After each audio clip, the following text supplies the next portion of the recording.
Yaani aliwahi kuongeza hata unywele tu kidogo kwake, au point kidogo, au sentimita tu kidogo kwenye nywele zake, kwa sababu amewaza sana.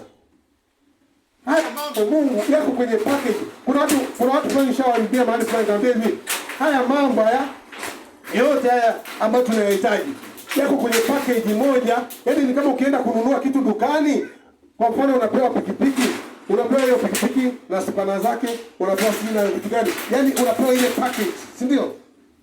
Kwa hiyo ukimpokea huyu Yesu, ukamtumikia, si ndio? Ukautafuta ufalme wake, hivyo vitu vingine viko ni sehemu ya package unayopewa, si ndio?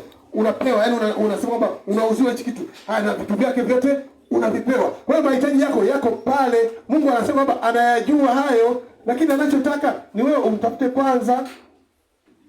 Bwana Yesu asifiwe sana. Sasa watu wanakimbizana mabarabarani huko. Tafuta hela.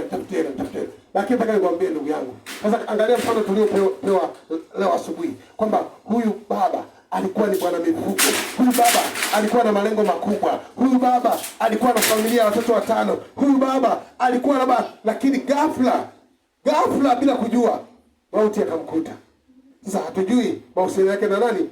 Na Mungu. Sasa wewe katika hiyo harakati zako, ndugu yangu, katika harakati zako za kutafuta, katika harakati zako za kufanya haya na haya, kumbuka tu kwamba kuna siku utatwaliwa na Bwana. Je, hiyo siku utaenda kumwambia nini Mungu?